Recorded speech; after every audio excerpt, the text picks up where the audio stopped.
We are Steve and Jill. Together, we've been buying and reselling land since the 90s. Our data-centric approach leaves our buyers asking, how can you sell it so cheap? Here on the Land Academy Show, We answer that and more. I'm Steve and Jack Butala. And I'm Jill DeWit, and this is the Land Academy Show. This week, all week, we're talking about the 8 A's, your due diligence, the portion of your land business, and the due diligence, how you can make due diligence work for you. Mm-hmm. On Monday, we had affordable. Yesterday, on Tuesday, we had access and adjacent. That's so far 3 A's. Today, we talk about acreage. Each day on the show, we answer a question before we talk about the topic on our Land Academy, that was from our Land Academy member Discord forum. And we take a deep dive into a land-related topic by popular request. Okay, James wrote, I have a data tree question. I downloaded my records to do my first mailer, and the mailing zip code reads 28,742 records instead of a zip code plus 4 more digits. Taking a closer look at the formulas, I can see they read without the quotation marks in each cell for a formula. For example, the formula cell is 34243 / instead of with the quotation marks. So it gives a zip code and the 4 numbers instead of with the quotation marks on it. So this gives me the answer to a math problem instead of the zip code in each cell. Does anyone know how to fix this easily without typing the quotation marks into 3.5 thousand cells that I downloaded, right, in the spreadsheet? This is for, speaking of PhD level, let me get PhD Excel Jack. There you go. Yeah, so this is a real common forever issue with Excel, and it's formatting. So you need to reformat the column or portions of the spreadsheet that aren't giving you the result that you want. Zip code formatting, so Excel looks at zip codes like I'm paraphrasing, like it's a number. And we look at it as humans like it's a zip code. It's easy to change. Just use the formatting. If you're not, the reason I put this in here is not to, make Jill make snide comments about PhD level stuff versus entry level stuff. But I will. The reason I put this in here is because the way we buy and sell land, Excel's a substantial part of it. And there's if you're struggling with that, and I don't think you are, James, because I think this is a very intelligent question. There's all kinds of resources out there to learn the basics of Excel to get your mailer done. And to reformat 3,000 cells at one time is so hard. Yeah, if you ever find yourself through Excel going one line at a time, changing things, you should stop and do some research on Google, because there's much easier ways. We recommend and have gotten great reports back on a company called Wall Street Prep. Yeah, wallstreetprep.com. And take the $35 course on how to move through Excel and understand. It's a fantastic $35. I need to do that again. Brush up on it and stuff. It's a good thing too. But there's a lot of stuff in Excel and database related things that are part of this business. Yeah. Or I don't, and I just rely on you, which usually works well. And if you don't want to, if you're not a salespeople person like me, then I got a partner who does all that other stuff, so I don't have to do it. There you go. It doesn't mean I didn't, the first day I did it all. The first 10, 20 years I did it all. But I finally have a partner where I get to do the stuff I want. You're welcome. And so does she, I think. I don't know. Yeah, for the most part. Hey, today's topic, the 8 A's, we're talking about them all week in your due diligence program. Acreage. Tell us about it, Jill. Acreage. Did you get what you're looking for? Number one. For example, you sought out and mailed all the 5 to 10 acres in this county that you were looking for, and the offer came back. Is it 5 to 10 acres? Is it 0.5? Did something screwy get in there? Or is it 50 acres? Like, whoa, kind of thing.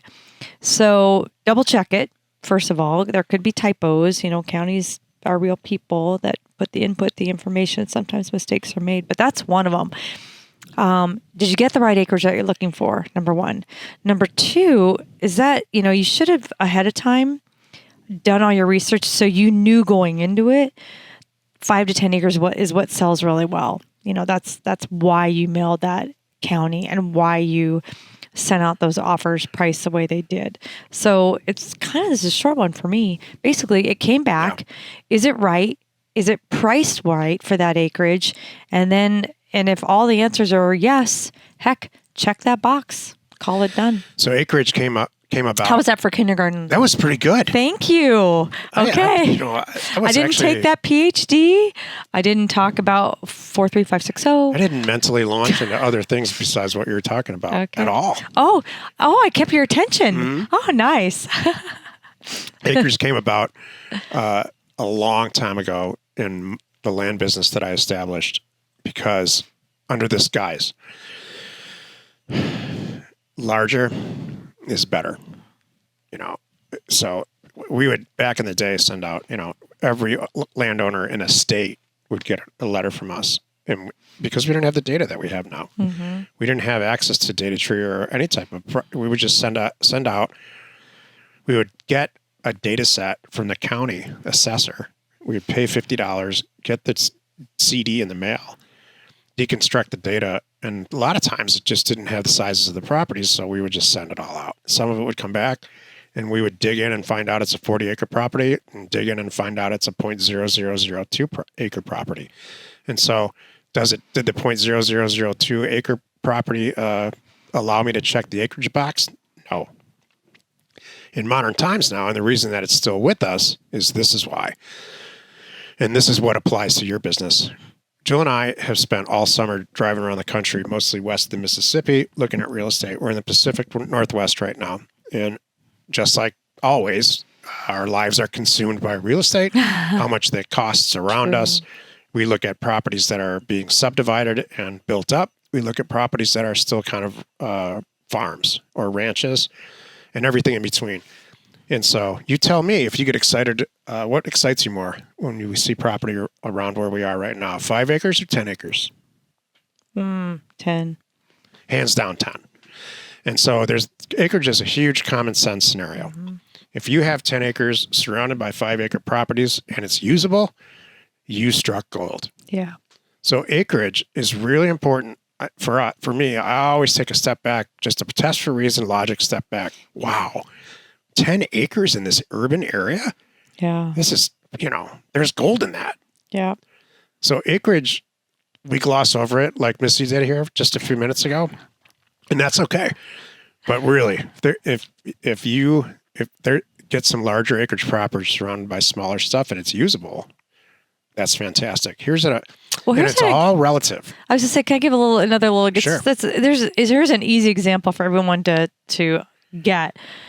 Whole subdivision, 0.4, 0.3, 0.25, whatever. And you're like, whoa, this is 0.7? Holy moly.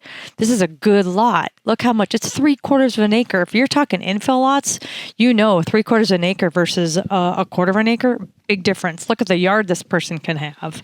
In urban areas, not urban, but in small towns that are in the town, it's very common and has been common and will continue to happen where people take a property and split it in half. So they start with the regular property that's, let's say, an acre, and it goes from block to block, each end of it. And then they cut it in half and resell half of it for whatever reason and put a house on it, or their sister-in-law owns it now or whatever. And so half lots are way less desirable than whole lots. Mm-hmm. And double lots are better than the whole lot. Acreage really matters, and it's a little bit hard to describe, but look, bigger's better. Mm-hmm. Almost always. Yep. I agree. Join us tomorrow where we discuss yet another A, and it's one of Jill's favorites, actually, is attribute, and I agree with her. You are not alone in your real estate ambition.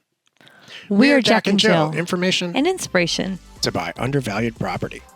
We hope you find our content valuable and we appreciate your support. If you have not already, please check out our channel and hit the subscribe button. And your comments and suggestions help us to create the content you're here for. Hitting the like button helps to support our channel's algorithm and gauge your interest for future shows.